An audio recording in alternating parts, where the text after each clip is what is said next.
Nah, sebelumnya Ibu mau bertanya nih, siapa di sini yang pernah tinggal di desa atau berkunjung di desa?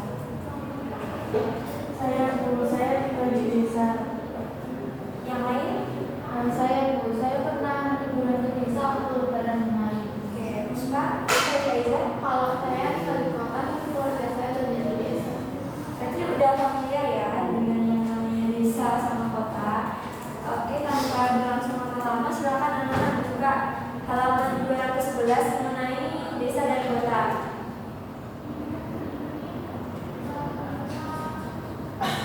Sebelum memulai pelajaran ini, pasti kita memiliki tujuan. Tujuannya diharapkan tidak hanya mengetahui definisi saja, melainkan dapat berkontribusi langsung terhadap perkembangan desa dan kota.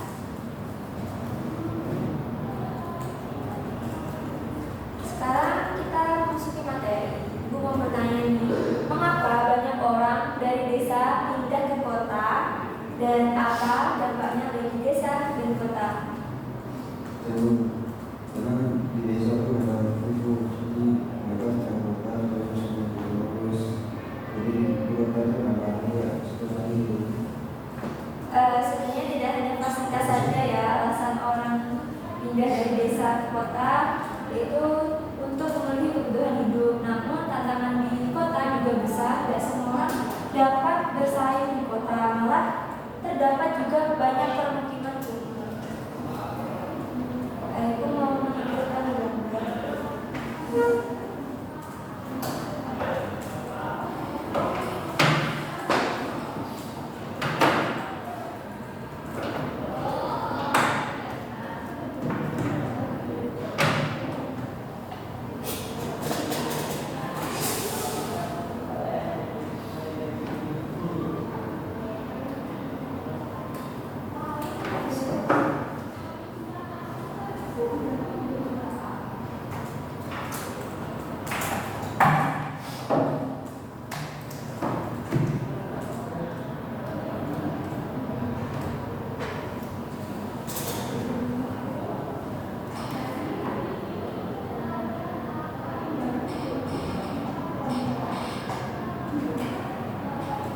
Mau bertanya nih, kira-kira apa dampak interaksi dari desa dan kota? Interaksi desa dan kota terjadi karena adanya kebutuhan ekonomi dan sosial. Oke, baik.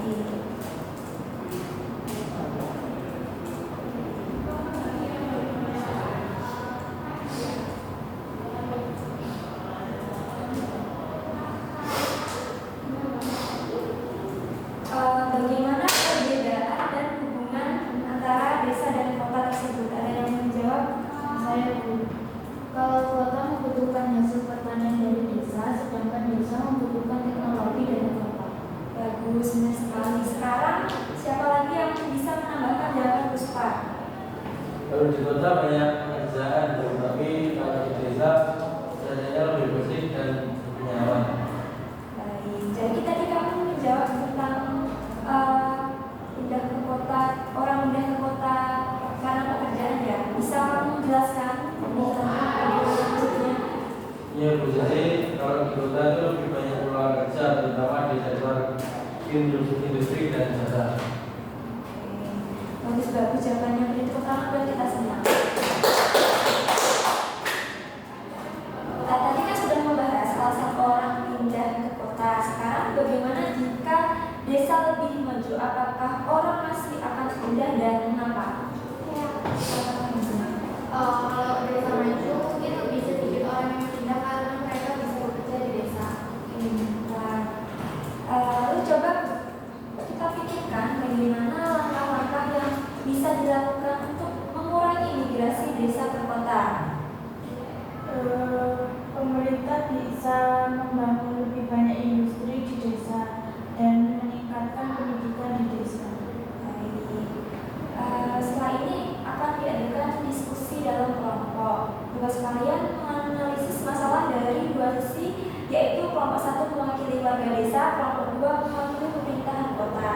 Setiap kelompok akan menjawab dua hal, apa dampak urbanisasi terhadap desa atau kota dari perspektif kalian, dan juga berbagai solusi yang bisa ditawarkan untuk menyeimbangkan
ada satu kekurangan tenaga produktif, banyak anak muda yang pergi untuk bekerja, kekurangan desa, sehingga desa kekurangan tenaga kerja usia produktif. Kedua, kemunduran ekonomi lokal.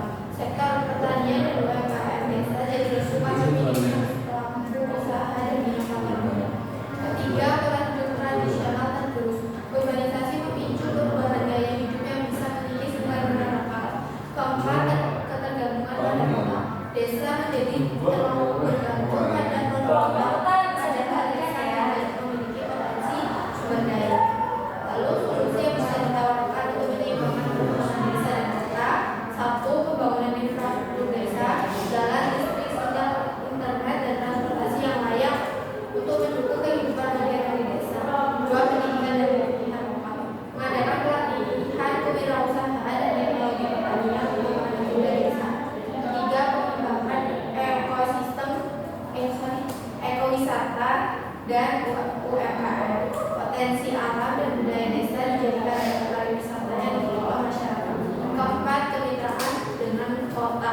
Kolaborasi desa dan kota dalam perdagangan hasil bumi dan pertukaran teknologi. Seperti itu. Baik, jadi tepuk tangan buat kelompok desa. Sekarang bisa maju kelompok kota.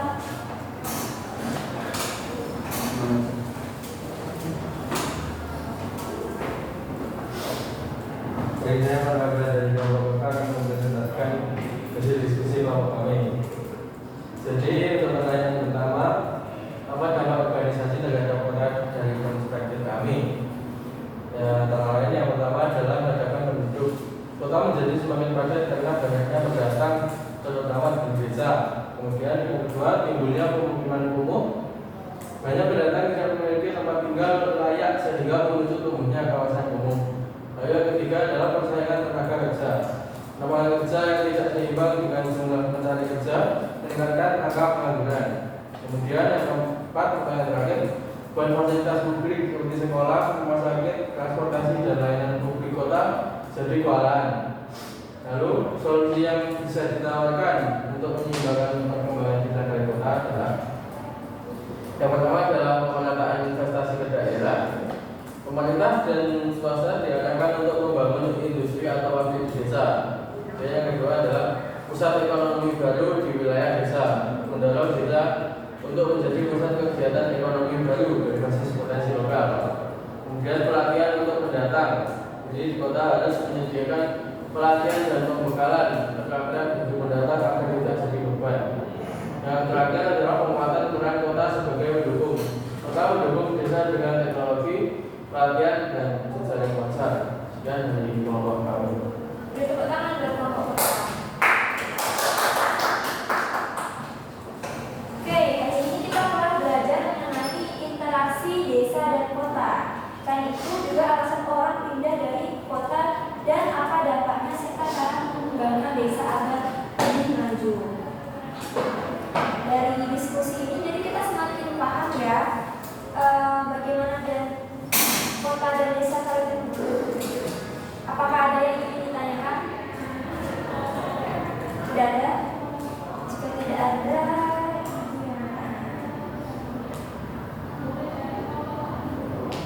oke, jadi apa refleksi dari hari ini? Ada yang mau menyimpulkan bersama program? Mungkin lagi? Mungkin yang bisa saya simpulkan dari pembelajaran hari ini adalah bahwa interaksi desa dan kota terjadi karena adanya pertumbuhan ekonomi, sosial, dan infrastruktur. Urbanisasi bisa memberikan manfaat, tapi juga menimbulkan masalah jika tidak dikelola dengan baik. Karena itu, pengembangan desa menjadi salah satu solusi agar tidak terjadi ketimpangan antara desa dan kota. Beri tepuk tangan berarti. Oke, sebagai tindak lanjut, kalian bisa menyelesaikan infografis dan kemudian akan dipresentasikan ke minggu berikutnya. Apakah ada pertanyaan? Tidak. Sebelum akhir pembelajaran, ada yang mau memimpin